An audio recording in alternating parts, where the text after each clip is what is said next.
News का digital platform. मैं हूं आपके साथ ट्विंकल दुबे। नजर डालते हैं आज की 10 बड़ी खबरों पर। बिहार के मुख्यमंत्री नीतीश कुमार आज शाम दिल्ली आने वाले हैं। बिहार में इस साल चुनाव होने हैं, ऐसे में राजनीतिक लिहाज से उनका यह दिल्ली दौरा बेहद महत्वपूर्ण माना जा रहा है। वहीं सियासी हलचल भी तेज हो चुकी है। खबर है कि नीतीश कुमार दिल्ली में 2 दिन तक रह सकते हैं।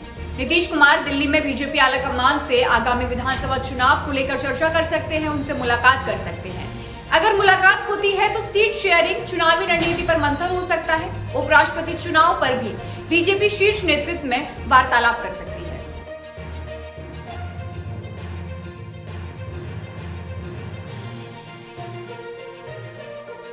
हिंद महासागर में भारत की शक्ति अब और ज्यादा बढ़ गई है। आज विशाखापट्टनम स्थित बेस में उदयगिरी और हिमगिरी जहाजों को नौसेना में शामिल किया गया है। इस मौके पर राजनाथ सिंह मौजूद रहे।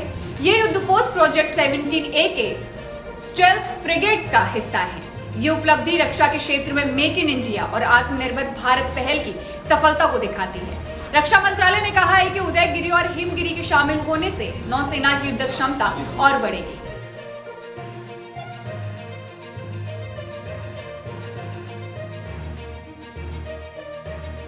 जीएसटी में सुधार को लेकर प्रधानमंत्री मोदी ने 15 अगस्त को जो ऐलान किया था, उस पर सरकार तेजी से काम कर रही है।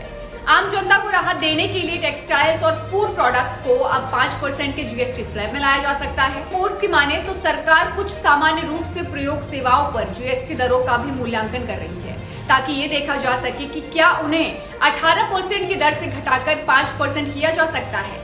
उनका कहना है कि अगले महीने की शुरुआत में होने वाली जीएसटी काउंसिल की बैठक में इस प्रस्ताव पर चर्चा हो सकती है।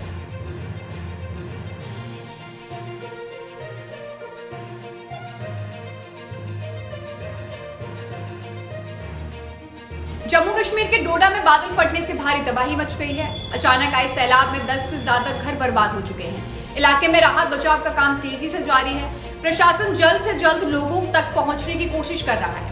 बताया जा रहा है कि डोडा में चुनाव नदी का जो जल स्तर है वो अचानक बढ़ गया। एसडीएम ने बताया कि हम प्रभावित परिवारों को पास से सरकारी स्थानों तक सुरक्षित ले जा रहे हैं। हमारी प्राथमिकता लोगों को सुरक्षित स्थानों तक पहुंचाना है।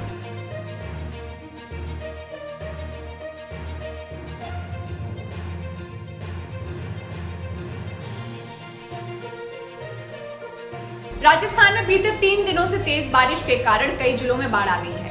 मौसम विभाग ने आज 11 जिलों में बारिश का अलर्ट जारी किया है और कई कॉलोनियां पानी से 2-2, 3-3 फीट तक भर चुकी हैं। उदयपुर में घर मकान सब डूब चुके हैं। बाढ़ के पानी में फंसे लोगों का रेस्क्यू किया जा रहा है और उन्हें सुरक्षित स्थानों पर पहुंचाया जा रहा है।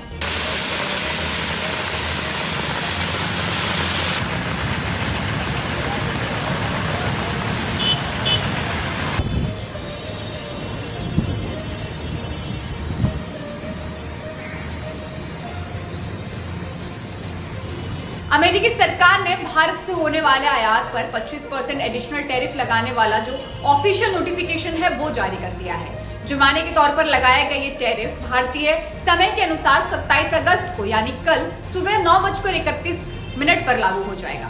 राष्ट्रपति डोनाल्ड ट्रंप ने 9 अगस्त को रूस से तेल खरीदने पर जुर्माने के तौर पर इस टैरिफ का ऐलान किया था। इससे पहले व्यापार घाटे का हवाला देकर भारत पर 7 अगस्त से 25% टैरिफ लगाया था, यानी कुल मिलाकर भारतीय वस्तुओं पर टैरिफ अब 50% तक लगेगा।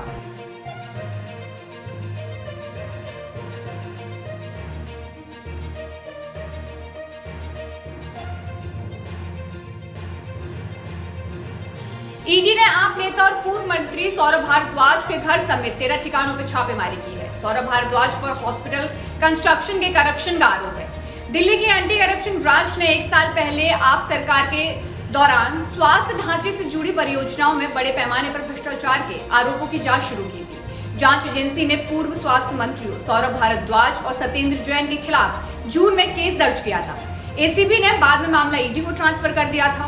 इस कार्रवाई पर अरविंद केजरीवाल ने अपने एक्स पर ट्वीट कर लिखा कि सौरभ भारद्वाज के घर ईडी की रेड हुई है। ये दिखाता है कि मोदी सरकार आपके पीछे पड़ चुकी है। सरकार हमारी आवाज को दबाना चाहती है। हम भाजपा से नहीं डरते हैं। हम देश हित के लिए खड़े रहेंगे।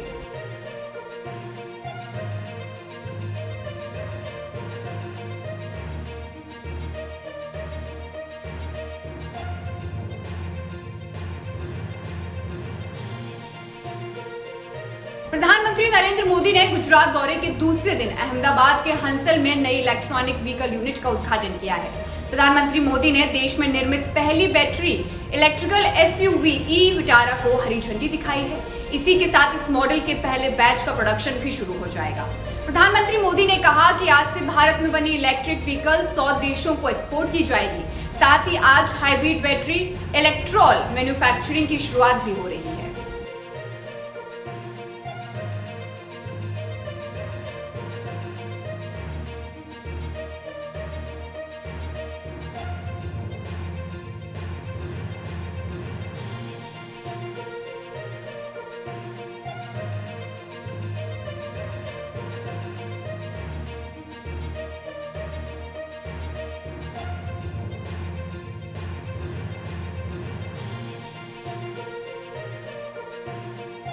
कांग्रेस सांसद राहुल गांधी और आरजेडी नेता तेजस्वी यादव की वोटर अधिकार यात्रा का आज 10वां दिन है। इस यात्रा में कांग्रेस महासचिव प्रियंका गांधी वाड्रा और तेलंगाना के मुख्यमंत्री रेवंत रेड्डी ने भी हिस्सा लिया। प्रियंका गांधी ने एनडीए सरकार पर जमकर हमला बोला। उन्होंने कहा कि जनता का विश्वास खो चुकी है भाजपा, देश भर में वोट चोरी की साजिशें रच रही है। बिहार में महंगाई, बेरोजगारी, पलायन, आर्थिक संकट समेत हर मोर्चे पर नाकाम बीजेपी जेडीयू सरकार जनता का वोट चुराकर सत्ता में बने रहना चाहती है। लाखों गरीबों और वंचित नागरिकों से वोट का अधिकार छीना जा रहा है।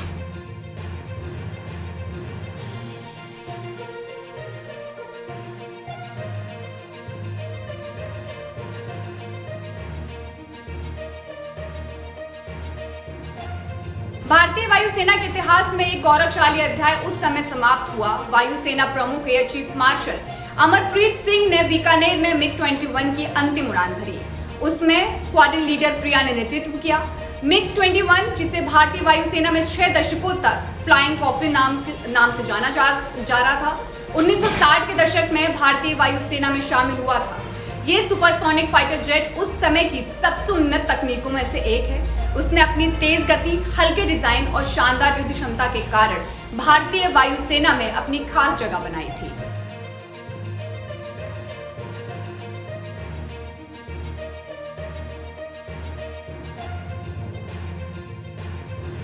ऐसे ही अपडेट्स पाने के लिए बने रहिए प्राइम न्यूज के डिजिटल प्लेटफॉर्म के साथ।